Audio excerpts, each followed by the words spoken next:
Hello all, welcome back to our channel. இன்றைக்கி நம்ம வீடியோவில் எவ்ரி கிரிப்டோ யூசர்ஸ் பண்ணுற 5 மிஸ்டேக் தான் பார்க்க போகிறோம். கிரிப்டோவில் நீங்கள் இன்வெஸ்ட் பண்ணி மணி ஏர்ன் பண்ணுறதுலாம் ரொம்ப பெரிய விஷயம் இல்லை. அதை விட அந்த மணியை நீங்கள் எப்படி சேஃபாக வச்சுக்கிறது, எப்படி லாஸ் ஆகாமல் வச்சுக்கிறது தான் பெரிய விஷயம். நீங்கள் பண்ணுற ஒரு சின்ன மிஸ்டேக் கூட உங்களோட எல்லா மணியும் லூஸாக வைக்கலாம். ஈவன் நீங்கள் மிஸ்டேக் பண்ணுறீங்களான்னு கூட உங்களுக்கு தெரியாது. வாங்க அது என்னென்ன மிஸ்டேக்னு வீடியோவில் பார்க்கலாம். ஃபஸ்ட்டு எல்லோரும் இப்போ என்ன பண்ணுவீங்கன்னா, ஒரு வேலெட் யூஸ் பண்ணுவீங்க. அது எல்லோரும் பண்ணுற ஒரு காமன் மிகப்பெரிய மிஸ்டேக் தான் அது. ஏன்னா இப்போ ஃபார் எக்ஸாம்பிள், இப்போ நீங்கள் ஒரு வேலெட்டில் ஒரு $1000 வச்சுருக்கிறீங்க. அதில் டெக்ஸ் யூஸ் பண்ணி ஸ்வாப் பண்ணுறீங்க. டெக்ஸ்னால் ஒரு பேன்கேக் ஸ்வாப், ஒரு சிங்க் ஸ்வாப், யூனிஸ்வாப், அந்த மாதிரி டெக்ஸ் யூஸ் பண்ணி ஸ்வாப் பண்ணி காயின் அப்படியே ஹோல்டு பண்ணுறீங்க. அதே வேலெட்டில் இப்போ ஒரு ஏர்ட்ராப் எதுனா வருது, கேலக்ஸி வெப்ஸ் பேஜ் இருக்குல்ல, அதில் ஏர்ட்ராப் மூலிமா அட்டன் பண்ணுறீங்க. ஸோ அந்த மாதிரி பண்ணுறது மூலிமா இந்த கேலக்ஸி சைட் அப்படி இல்லைனா ஈவன் அந்த பேன்கேக் ஸ்வாப் ஆல்சோ. ஆனால் ஃபார் எக்ஸாம்பிள் கேலக்ஸி சைடு சொல்கிறேன். அந்த கேலக்ஸி சைடு காம்ப்ரமைஸ் ஆகிடுச்சுன்னா, இல்லை ஸ்மார்ட் கான்ட்ராக்ட் எதனா ப்ராப்ளம்னா, உங்கள் அசெட் உங்களுடைய அக்சஸ் எல்லாமே ஹேக்கர் வேலெட்டுக்கு போயிடும். ஸோ இது ரியலாக நடந்த விஷயந்தான். ஏன்னா 2023 போன வருஷம் அக்டோபர் 6 கேலக்ஸி ஏர்ட்ராப் பண்ணுவீங்களே, அந்த பேஜ், அந்த வெப்சைட் ஹேக் ஆகிடுச்சு. அதனால் யூசர்ஸ் யார் அந்த அந்த கேலக்ஸியில் ஏர்ட்ராப் அட்டன் பண்ணாங்களோ அவங்க வேலெட்டில் இருக்கிற அமௌண்ட்டெல்லாம் ஹேக்கர் வேலெட்டுக்கு போயிடுச்சு. அதனால தான் நான் ரெக்கமெண்ட் பண்ணுறது என்னென்னா, அட்லீஸ்ட் ஒரு 3 வேலெட் யூஸ் பண்ணுங்கள். ஃபஸ்ட் ஒரு வேலெட் ரெகுலர் ஆக்டிவிட்டீஸ்னால் வெறும் ஒரு ஸ்வாப் பண்ணி காயின் ஹோல்ட் பண்ணுறது, ஒரு 2 மந்த்துக்கு அப்புறம் செல் பண்ணுறது, ஸ்விங் ட்ரேட்னு சொல்லுவாங்களே, அது எக்ஸ்சேஞ்சிலும் பண்ணுவாங்க. வேலெட்டில் சேஃபாக சில பேர் பண்ணுவாங்க. ஸ்விங் ட்ரேட் பண்ணுறது, டெக்ஸில் ட்ரேட் பண்ணி ஒரு 2 மந்த் 3 மந்த் ஹோல்ட் பண்ணுறது, அப்புறம் செல் பண்ணுறது, அந்த மாதிரி ஒரு வேலெட்டு. செகண்ட் ஒரு வேலெட்டு யூஸ் பண்ணுங்கள். அது ஃபார் ஒன்லி ஹோல்டிங் மட்டும்தான். இப்போ அப்கமிங் புல்ரனுக்கு நம்ம காயின் ஹோல்டு பண்ணுவோம் உங்களோட போர்ட்ஃபோலியோ. அதனால் அதுக்குன்னு ஒரு தனி ஒரு வேலெட் வச்சுக்கோங்க. அந்த வேலெட்டில் எந்த சைட்டும் கனெக்ட் பண்ணக்கூடாது, எந்த டெக்ஸ் கூட கனெக்ட் பண்ணாதீங்க. அதான் நான் சொல்லுவேன். அதுக்கு பதில் நீங்கள் எப்படி காயின் வாங்கலாம்னா, ஃபஸ்ட்டு வேலெட் இருக்குல்ல, அந்த ஃபஸ்ட்டு வேலெட்டில் நீங்கள் காயின் வாங்கிட்டு அதில் ஸ்வாப் பண்ணிவிட்டு செகண்ட் வேலெட்டுக்கு நீங்கள் சென்ட் பண்ணிக்கலாம். இது மூலிமா அந்த ஃபஸ்ட் வேலெட்டில் நீங்கள் எந்த சைடும் கனெக்ட் பண்ணல, உங்கள் காயினும் சேஃபாக இருக்கும். ஏன்னா எந்த சைட்டு எப்போ ஹேக் ஆகுதுன்னு இப்போலாம் சொல்ல முடியல. அதனால தான் நான் இது மாதிரி சொல்கிறேன். ஸோ தேர்டு வேலெட் எதுக்குன்னா, நீங்கள் ஏர்ட்ராப் பண்ணுறவங்களா இருந்தால் நீங்கள் தேர்ட் வேலெட் யூஸ் பண்ணலாம். அதுக்குன்னு ஒரு தனி வேலெட்டு, கேலக்ஸி லேயர் 3 இல்லைன்னா இப்போ ஃப்ரீ ஏர்ட்ராப் வருது, இன்வெஸ்ட்மெண்ட் ஏர்ட்ராப், எது பண்ணாலும் அதுக்கு நீங்கள் தனியாக செப்பரேட்டாக ஒரு வேலெட் யூஸ் பண்ணுங்கள்.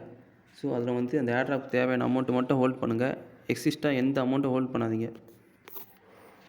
செகண்ட் மிஸ்டேக் இப்போ ஒரு காயின் ஒரு எக்ஸ்சேஞ்ச் டு இன்னொரு எக்ஸ்சேஞ்ச் சென்ட் பண்ணுறீங்கன்னா, ஃபஸ்ட்டு சென்ட் பண்ணுற எக்ஸ்சேஞ்சில் போயிட்டு நீங்கள் சென்ட் பண்ணுற காயின் அதே செயினில் அந்த எக்ஸ்சேஞ்சில் இப்போ கரண்ட்டில் சப்போர்ட் ஆகுதா அப்படின்னு பாருங்கள்.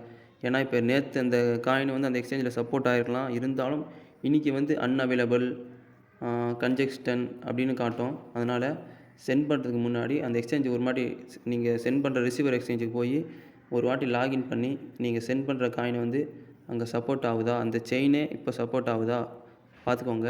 செகண்டு மினிமம் அமௌண்ட் எவ்வளோன்னு பார்த்துக்கோங்க. ஃபார் எக்ஸாம்பிள், இப்போ நீங்கள் ஒரு 9 TRX சென்ட் பண்ணுறீங்கன்னா அதில் மினிமம் TRX செயினில் 10 TRXன்னு இருக்கும். அதே TRX காயின் BNB செயினில் அனுப்புனா 50 TRXன்னு இருக்கும். அதனால் சென்ட் பண்ணுறதுக்கு முன்னாடி அந்த அட்ரஸை வச்சுட்டு, அந்த காயினை வச்சுட்டு மினிமம் அமௌண்ட் எவ்வளோ அப்படின்னு பார்த்துக்கோங்க. ஏன்னா நானே இந்த மாதிரி மெத்தடில் கேர்லெஸ்ஸாக சென்ட் பண்ணி அமௌண்ட்டை லாஸ் பண்ணியிருக்கேன். சில இந்தியன் எக்ஸ்சேஞ்சிலலாம் ஹை அமௌண்ட் மினிமம் டெபாசிட் தான் வச்சுருப்பாங்க. ஃபார் எக்ஸாம்பிள், ஒரு BNBனா வெறும் 0.01 BNB, 0.1 BNB அந்த மாதிரி இருக்கும்.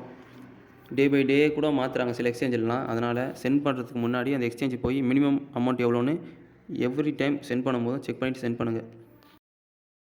தேர்ட் மிஸ்டேக் என்னென்னா, இப்போ ஒரு ப்ராஜெக்ட் இருக்குன்னா அந்த ப்ராஜெக்டையே நீங்கள் விரும்பி அந்த ப்ராஜெக்டையே பார்க்குறது, falling love with the project அப்படின்னு சொல்லுவாங்க. எப்படி சொல்கிறதுனா, இப்போ நீங்கள் ஒரு ஏர்ட்ராப் ரிசீவ் ஆகிட்டீங்கன்னு வச்சுக்கோங்க. இப்போ வார்மோல் ரீசெண்டாக ஒரு ஏர்ட்ராப் வந்துச்சு. நிறைய ஏர்ட்ராப் இருக்குது, வார்மோல், டைமண்ட்ஸ் அந்த மாதிரி இருக்குது. எக்ஸாம்பிள் சொல்கிறேன். வார்மோல் ஏர்ட்ராப் கொடுக்கும்போது $3 இருந்துச்சு. அந்த $3 வச்சு எல்லோரும் என்ன பண்ணாங்கன்னா, அந்த வார்மோல் காயினை வச்சு ஸ்டேக்கிங் பண்ணால் இந்த ஏர்ட்ராப் கிடைக்கும், இன்னொரு ஏர்ட்ராப் கிடைக்கும், ஹோல்டு பண்ணுறது மூலிமா வேறு ஏர்ட்ராப் கிடைக்கும். அந்த மாதிரி இப்போ அந்த காயின் வச்சுன்னா அந்த காயின் இன்னும் $3 இருக்கும், $10, $5 போகும், இதோட பொட்டன்ஷியல் அதிகம் அப்படின்னு நீங்கள் ஏர்ட்ராப் ரிசீவ் ஆச்சுன்னு ஒரே காரணத்துக்கோசம் அந்த ப்ராஜெக்ட் லவ் பண்ணுறதை வந்து விடுங்க. என்ன பண்ணுன்னா ப்ராஃபிட் உடனே புக் பண்ணிவிடுங்க. ஓவர் வேல்யூவாக இருந்துச்சுன்னா, ஃபார் எக்ஸாம்பிள் ஒரு 2 பில்லியன் 3 பில்லியன் அந்த அளவுக்கு இருந்துச்சுன்னா, உங்களுக்கே தெரியும். இப்போ லோ ஃபண்டிங் ப்ராஜெக்ட்னா ஒரு 300 மில்லியன், ஒரு ஹைப்பர் என்ஜின் லேயர் 2 அந்த மாதிரினா ஒரு 500 மில்லியன் அந்த மாதிரி இருந்துச்சுன்னா ப்ராஃபிட் புக் பண்ணிவிட்டு வந்துடுங்க.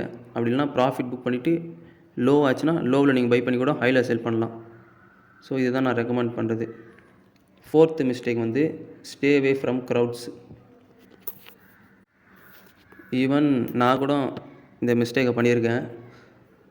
என்னதுன்னா, இப்போ நிறையா பிக் இன்ஃப்ளூயன்சர்ஸ், நிறையா பீப்புள் ட்விட்டரில் போனீங்கன்னா, எதில் போனீங்களாலும் ஒரு ப்ராஜெக்டை பற்றியே பேசிகிட்டு இருப்பாங்க. இந்த ப்ராஜெக்ட் மிஸ் பண்ணாதீங்க, $1000 வரும், $2000 வரும், $5000 வரும் அப்படின்னு சொல்லிட்டு ஓவர் ஃபார்ம்டாக ஆகிடும் அந்த ப்ராஜெக்ட். வந்து சிகே சிங்க் சொல்லலாம்.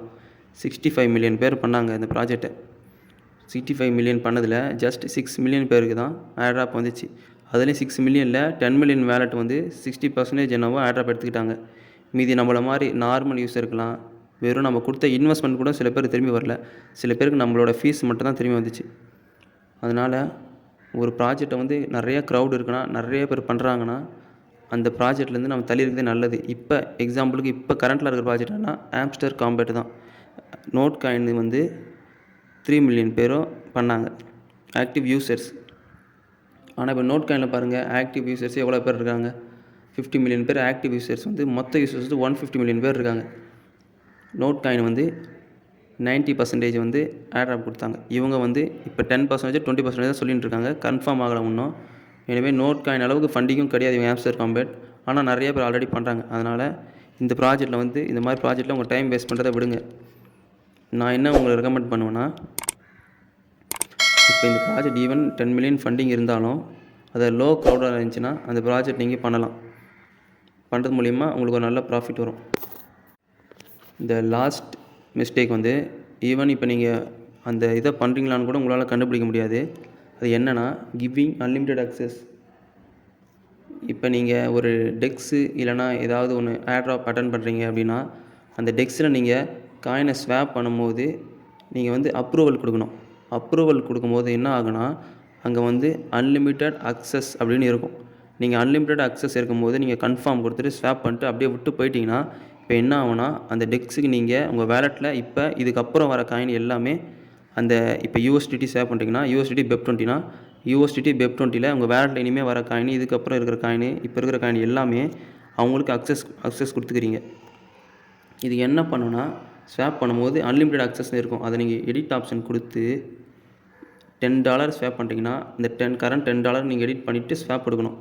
அன்லிமிட்டெட் அக்சஸ் கொடுத்தீங்கன்னா நீங்கள் எப்போ வேணால் அவங்க வந்து உங்களோட ஃபண்டை அக்சஸ் பண்ணிக்கலாம். ஒருவேளை நீங்கள் இதுக்கு முன்னாடி அன்லிமிட்டெட் அக்சஸ் கொடுத்துருந்தீங்கன்னா, இப்போ என்ன பண்ணணும்னா நான் சொல்கிறேன். டிஸ்கிரிப்ஷனில் reebok.cash வெப்சைட் கொடுத்துருப்பேன். அந்த வெப்சைட்டை காப்பி பண்ணி பேஸ்ட் பண்ணிக்கோங்க. உங்களோட எந்த ப்ரௌசர் யூஸ் பண்ணி அதை பேஸ்ட் பண்ணி கனெக்ட் பண்ணிக்கோங்க. கனெக்ட் பண்ணிவிட்டு நீங்கள் ஸ்க்ரோல் பண்ணி பார்த்தீங்கன்னா Reebok ஆப்ஷன் இருக்கும். அது கிளிக் பண்ணி ஸ்க்ரோல் பண்ணி பார்த்தீங்கன்னா, எதெல்லாம் அன்லிமிட்டெட் அன்லிமிட்டெட் அக்சஸ் அப்படின்னு காட்டுதோ அந்த அன்லிமிட்டெட்லாம் நீங்கள் கொடுத்து ரீவோக் பண்ணிக்கோங்க. அதுக்கு சின்ன ஃபீஸ் எடுக்கும் உங்களுக்கு. ஸோ உங்கள் மொத்த ஃபண்டை லாஸ் ஆகக்கூடாதுன்னா அந்த சின்ன ஃபீஸை கன்சிடர் பண்ணாதீங்க. கொடுத்து நீங்கள் ரீவோக் பண்ணிட்டீங்கன்னா உங்களுக்கு எந்த ப்ராப்ளம் இருக்காது. மல்டிபிள் செயினில் கொடுத்து ரீவோக் பண்ணுங்கள். ஃபஸ்ட்டு BNB நீங்கள் எந்தெந்த நெட்வொர்க் யூஸ் பண்ணீங்களோ அந்த செயினில் மாற்றி எல்லா செயின்லையும் ரீவோக் பண்ணிக்கோங்க. இது மூலிமா உங்கள் ஃபண்டை நீங்கள் சேவ் பண்ணலாம். ஸோ இந்த வீடியோ நீங்கள் ஃபுல்லாக பார்த்தீங்கன்னா ரொம்ப தேங்க்யூ. கமெண்ட்டில் சொல்லுங்கள் இந்த வீடியோ நீங்கள் ஃபுல்லாக யாராவது பார்த்துருக்கீங்க அப்படின்னா.